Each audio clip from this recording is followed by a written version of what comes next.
Here's today's First Word Daily Devotion. We are at May the 27th in our reading of the Bible every day, and we're approaching this section of Scripture, 2 Samuel 7 through 9, and of course today is going to become one of those pivotal passages as it relates to the unfolding narrative of the Bible that is again centered on Jesus Christ. Remember how we read the Bible. We read with Christ always in mind. We can't read but any other way because as Ephesians tells us, and we haven't gotten there yet in our everyday reading, but we'll get there, Christ has united all things in himself. He has united the end from the beginning. This is why, of course, his name is wonderful. His name is the Alpha and the Omega, the beginning and the end. And so all of time is centered and united. Listen, not just centered, but united in his incarnate reality. And of course, I just want to encourage you as you're continuing to read the Bible. We're fixing to come up upon this passage of Scripture in 2 Samuel and Kings.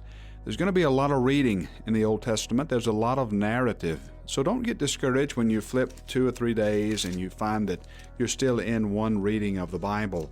It's going to take a little more time for you to read the Bible in the next coming months.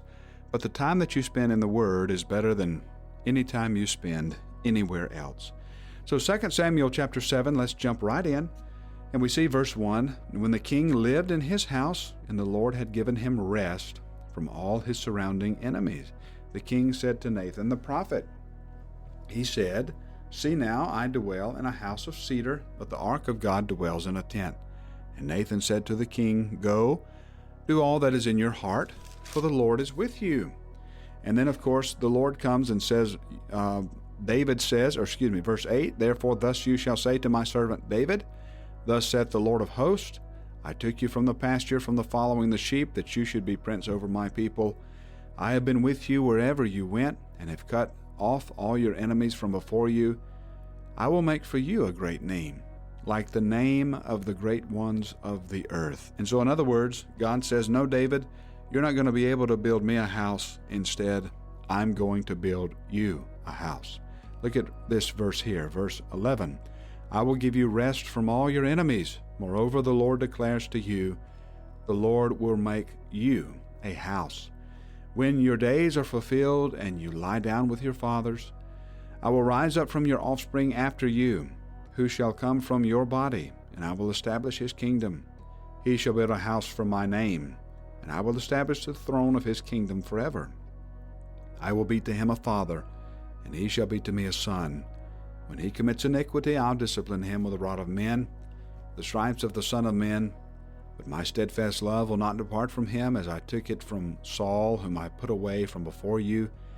Your house and your kingdom shall be made sure forever before me. Your throne shall be established forever." In accordance with all these words, and in accordance with all this vision, Nathan spoke to David. Now look at King David's reaction. Here's the promise. Here is what we know as the covenant that God has with David.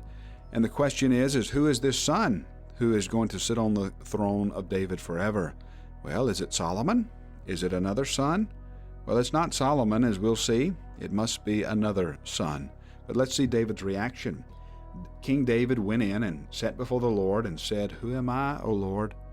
And what is my house that you have brought me thus far?"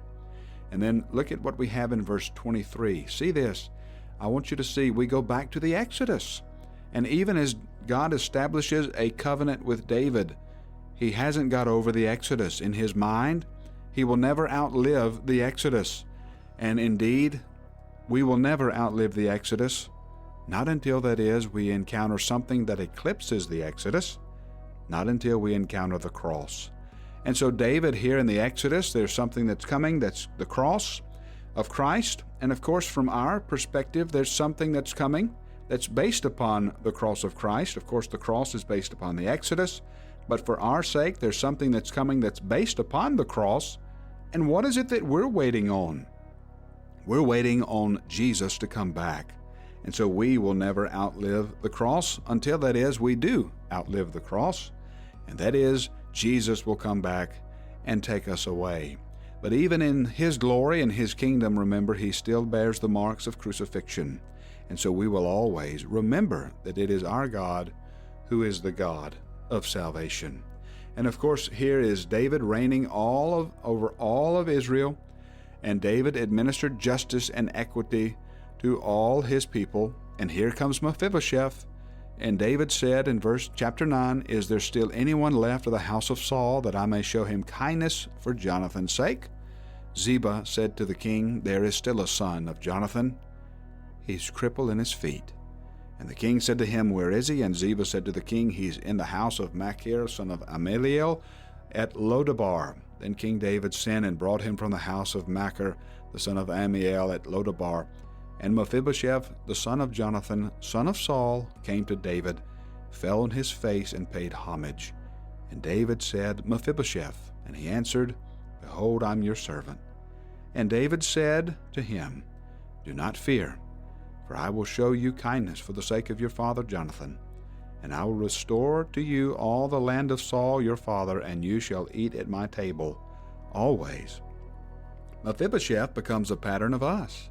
Here he was, wounded and crippled by a fall, and then he was invited out of the kindness of the Lord, out of the kindness of his Lord David, to sit at his table forever. And that's the promise that we have. We have been weakened and ruined by the fall. We have been crippled and left lame by the fall. But yet a king comes to us, the greater son of David, and he invites us to sit at his table forever. And of course, we have here in Acts chapter 2, pay attention here at verse 42 through 47. Read that closely, please. I won't take the time today to read it out loud. I just trust that you're going to read it. But when you read that, just remember that this is the vision that God has for the church. And so let's go to our Old Testament reading, and back to the Psalms rather. And let's look at Psalm 119. We'll have our Hebrew lesson here as long as we're going through Psalm 119. Remember what we've seen. We've seen Aleph, Beit, Gimel, Dalet, Hey, Vav, Zion, Hate, Tate, Yod, Kaf, Lamed, Mem, Nun, Samek, Ayin, Pei. And look at this word. How do you say this? This word is Sadeh. Sadeh. And look at what it says. Verse 142. Your righteousness is righteous forever, and your law is true. Trouble and anguish have found me out, but your commandments are my delight. Your testimonies are righteous forever. Give me understanding that I may live. And how do we have understanding and have life? Well, that all comes through the word of the Lord. So let's close our reading today by looking at this proverb, Proverbs 16:19 through 20.